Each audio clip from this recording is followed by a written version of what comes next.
पहले तो मुझे बोलना भी नहीं आता था, मैं चुप चुप रहता था। पापा कहते थे डुनू बट्टा ना बन के बैठा कर, बोला कर, बात किया कर, आगे बात का जवाब देते हैं। सारे कहते हैं कोडू की कॉपी है, दूजा कोडू। ये स्टेज वाले जो हैं इनमें से कभी कोई भी नहीं आया, कोई भी नहीं आया। हुकूमत को सिर्फ ये कहना चाहूँगा कि जो उनका हक बनता है ना वो उन्हें दिया जाए। अस्सलाम वालेकुम नाजरीन, मैं हूँ मियां असगर सलीमी और आप देख रहे हैं एक्सप्रेस न्यूज़। नाजरीन, पाकिस्तान के नामवर अदाकार जावेद कोडू को इस दुनिया से रुखसत हुए आज तीसरा दिन है। हम चूँकि नमाज जनाजा में भी शरीक हुए थे, मौजूद थे। बड़े बड़े लोग आए थे, बड़े बड़े फ़नकार आए थे, रिश्तेदार थे, मोहल्लेदार थे, और जिधर देखो लोग ही लोग थे। और ये वो लोग थे जो जावेद कोडू की मोहब्बत में आए थे। हर आंख उस वक्त अश्कबार थी।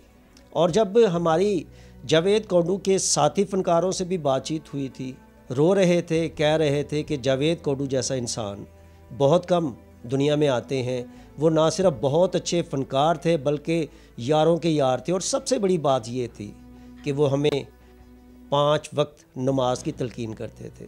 नाज़रीन, इस वक्त हम जावेद कोडू के घर पर मौजूद हैं और जावेद कोडू के जो साहबजादे हैं, जो छोटे साहबजादे सुलेमान जावेद कोडू, ये हमारे साथ मौजूद हैं। बिल्कुल अपने वालिद साहब की इनकी शक्ल है। और सबसे बड़ी जो बात है, इनका ताल्लुक़ भी शोबिस के साथ है। और इसके अलावा हमारे साथ मौजूद हैं जावेद कोडू के बड़े साहबजादे तैयब जावेद कोडू, वो भी हमारे साथ मौजूद हैं। तो हम इनके साथ तफसील के साथ बात भी करेंगे। सबसे पहले हम बात करते हैं जावेद कोडू के जो छोटे साहबजादे हैं सुलेमान कोडू से। तो वो अपने वालिद साहब की जो यादें हैं, कुछ बातें हैं, उनके हवाले से बात करेंगे। आपके वो चूँकि वालिद थे, कुछ बताएंगे कि कैसे बाप थे?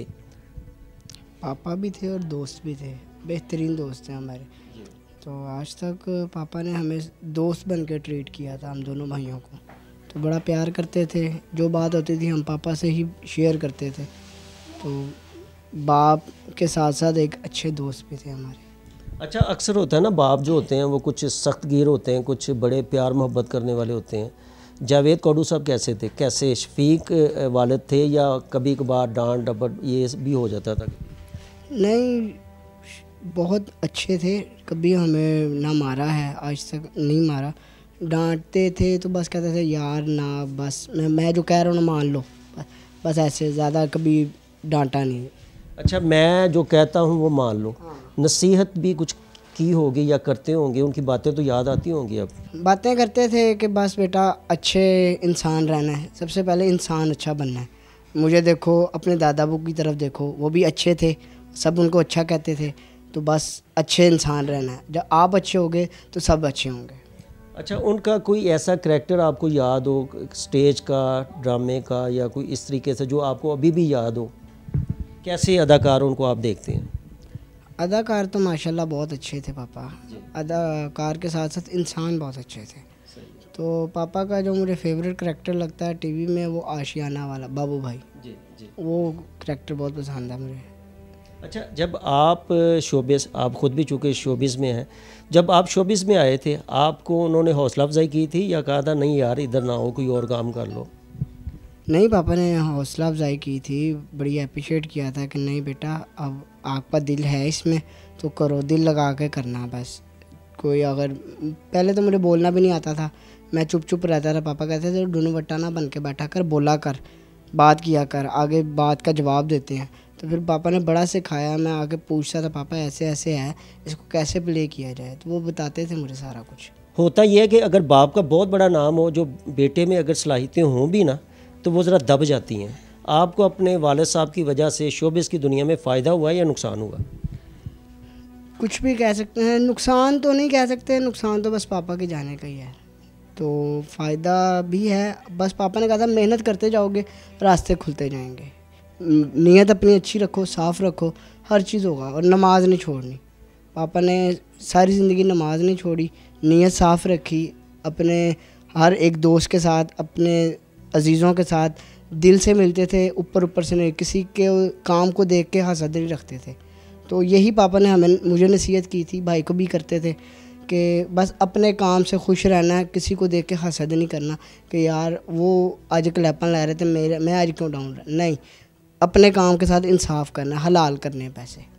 अच्छा, आपकी जो हाइट भी है, आपकी जो शक्ल भी है, वो जावेद कोडू साहब से बहुत ज़्यादा मिलती है। तो कुछ लोग क्या कहते हैं, आपको देखे कहते हैं कि जावेद कोडू जूनियर, कोई इस तरह की बातें? सारे कहते हैं कोडू की कॉपी है, दूजा कोडू। मुझे हसन साहब तो यही कहते हैं कि साड़ा दूजा कोडू, जवान कोडू। अच्छा, आपके वालिद साहब चूँकि 14 साल बीमार रहे हैं, मुख्तलिफ बीमारियों का शिकार रहे हैं, हादसा भी एक बड़ा हुआ था सारा, तो इस दौरान हुकूमत ने कितनी आपकी मदद की या तनहा छोड़ दिया? शुरू में हुकूमत की तरफ से आया था, बस एक दफ़ा ही आया था तकरीबन। तो बस फिर पापा, अल्लाह पाक करवाता रहा था, शुक्र अल्लाह का, अल्लाह पाक ने। लेकिन पापा ने अपनी बीमारियों के साथ बड़ा फ़ाइट किया अपने आप, बस। नहीं, आप ये देखें ना कि अब इलाज इतना ज़्यादा महंगा हो गया, बंदा घर का किचन चलाए, बिजली के बिल दे या कोई और, ठीक है, तो बड़े मसले मसाइल तो होंगे सारे ना। मसले मसाइल तो थे। देखें, इंसान चला जाता है, इंसान बीमार हो जाता है इंसान, लेकिन ख़र्चे वहीं रहते हैं, ख़र्चे कम नहीं, ये कोई कह नहीं सकता ख़र्चे कम होते हैं, ख़र्चे बढ़ते ज़रूर हैं। तो बस मुश्किलात थी, पापा को भी बड़ी मुश्किल से फेस करते थे, तो बस अल्लाह पाक फिर करवा देता था, लेकिन मुश्किलात तो थी। जिस तरीके से आपके वालिद साहब बीमार हैं, इस तरह और भी बहुत ज़्यादा फ़नकार जो हैं वो बीमार हैं, बीमारी का शिकार हैं। कुछ अपील करेंगे ऐसे फ़नकारों के लिए आप? जी, मैं यही कहूँगा कि इनको देखें। पापा ने भी लास्ट इंटरव्यू में यही कहा था कि मिला करें, चाहे शोबिस के अलावा भी यही कहते थे कि अगर कोई रिश्तेदार है, कोई बहन है, भाई है, बेटा, बाप है, जो एक दूसरे से नाराज़ हैं, मिलें। एंड पे जाके भी क्या करना कि सिर्फ आंसू बहाने, कह देना कि अल्लाह पाक मग़फ़िरत करे और अच्छा इंसान था, उसकी ज़िंदगी में आए ताकि उसको तसल्ली हो कि मैनू मिलन आया सी, वो मुतमिन हो के जाए। अच्छा, ये बताएं कि आपसे ज़्यादा मोहब्बत करते थे या तैयब से ज़्यादा मोहब्बत करते थे? नहीं, दोनों से एक जैसी मोहब्बत थी, अल्हम्दुलिल्लाह। बाज़ औक़ात बाप को कुछ बेटा ज़्यादा अच्छा लगता है, कुछ नहीं, हम दोनों से पापा ने अल्हम्दुलिल्लाह एक जैसा प्यार किया है। बराबर, बिल्कुल। जो भाई को चीज़ दी है वो मुझे दी है, जो मुझे दी है वो भाई को भी दी है। अच्छा, आप ये बताएं कि जावेद साहब आखिरी अल्फाज जो आपसे उन्होंने कहे थे वो क्या थे? आखिर में यही बोलते थे, क्योंकि लास्ट में तो पापा को मौका नहीं हमें भी मिला, वो बोल ही नहीं पाए, तो बस यही कहते थे कि बस अब मुझे लगता है कि मैंने चले जाना, क्योंकि उन्होंने रोज़ों में बता दिया था कि ये मेरी आखिरी ईद है तुम्हारे साथ। उनको अल्लाह ताला की तरफ से हो गया था, तो उन्होंने ये कहा था कि ये मेरी आखिरी ईद है। और मुझे उन्होंने बुला के कहा था, उसामा, मुझे लग रहा है कि मैं तुम्हें ना ईद के बाद एक खुशखबरी दूंगा, तो वो ईद के बाद ये आपके सामने है।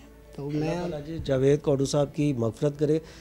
नाज़रीन, हमारे साथ जावेद कोडू साहब, पाकिस्तान का बहुत बड़ा नाम, छोटे कद के बड़े फ़नकार। ऐसे फ़नकार जब स्टेज पर आते थे तो लोगों को इतना हंसाते थे कि लोग अपने गम भूल जाते थे। वो इतना दुखी इंसान था, गुर्बत थी, इसके अलावा आप कह सकते हैं बीमारियों में घिरा हुआ था, लेकिन जब वो स्टेज पे आता था सारे गम भूल जाता था। ठीक है, अब हमारे साथ चूँकि उनके बड़े बेटे तैयब जावेद कोडू भी मौजूद हैं, तो आइए इनसे भी बात करते हैं कि वो अपने वालिद साहब की कुछ जो यादें हैं, कुछ बातें हैं, वो हमारे नाजरीन के लिए शेयर करें।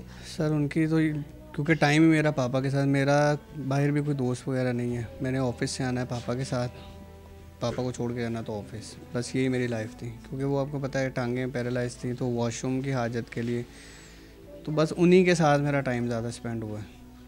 बाकी यादें तो ये तो आप ऐसा सवाल पूछ रहे हैं कि दरिया में से कोई एक कतरा निकाल के दिखाओ, वो तो हर चीज़ याद है उनकी। अब एक याद आपको मैं उनकी बताता हूँ कि ईद वाले दिन पापा ना बड़ा मतलब सैड थे, तो मैं गया हूँ, कपड़े भी नहीं पहन रहे थे, कह रहे यार मैंने ना नए कपड़े नहीं पहनने। मैंने कहा अब्बा जी ईद है तो कपड़े तो पहने ना।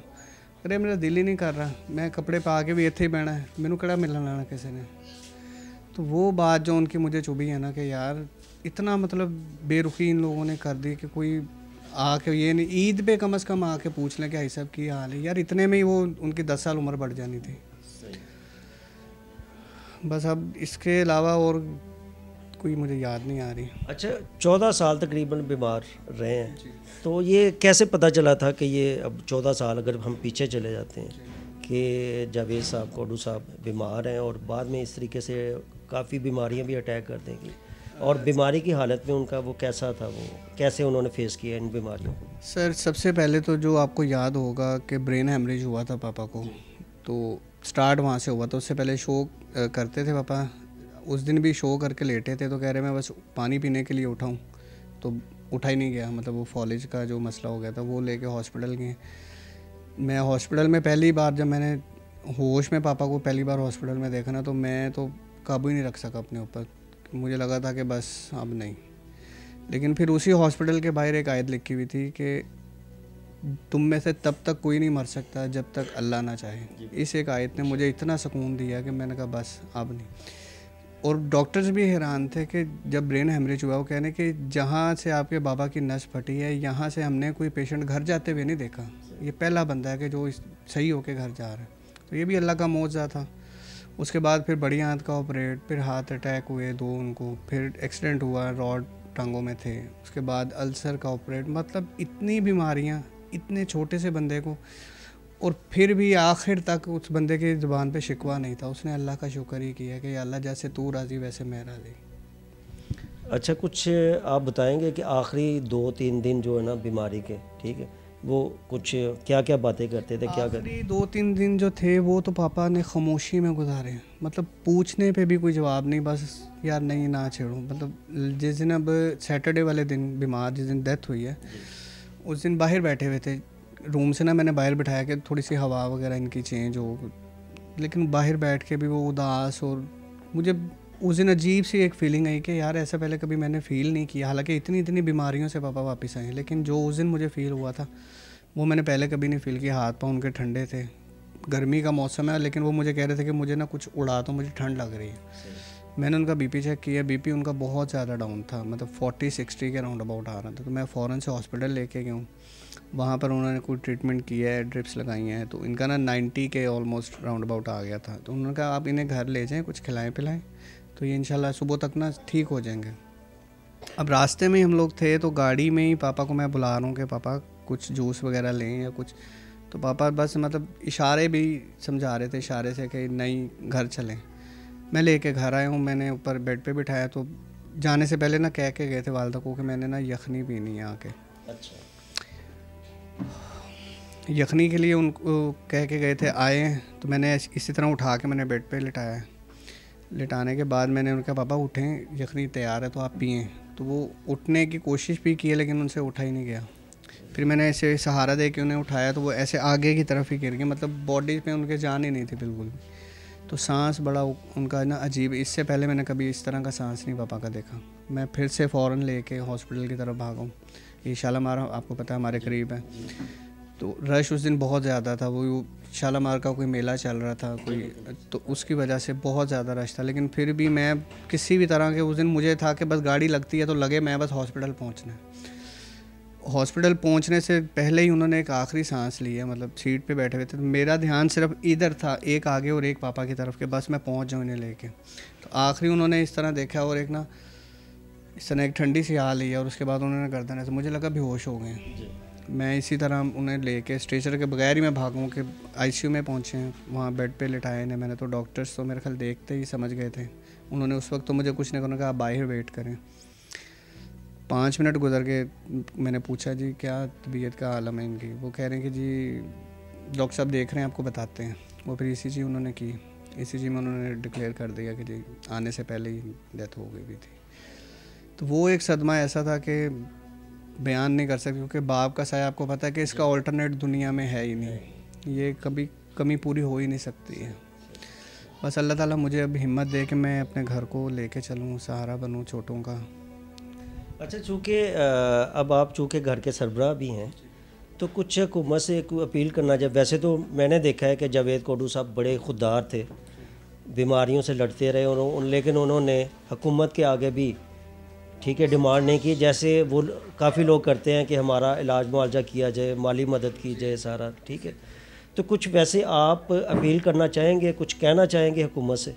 सर मैं अपील नहीं करना चाहूँगा, मैं हुकूमत को सिर्फ ये कहना चाहूँगा कि जो उनका हक बनता है ना वो उन्हें दिया जाए, जिसके वो मतलब हकदार हैं, डिज़र्विंग है, वो उन्हें दिया जाए। क्योंकि जावेद कोडू एक ही है, इसका ऑल्टरनेट कोई नहीं है।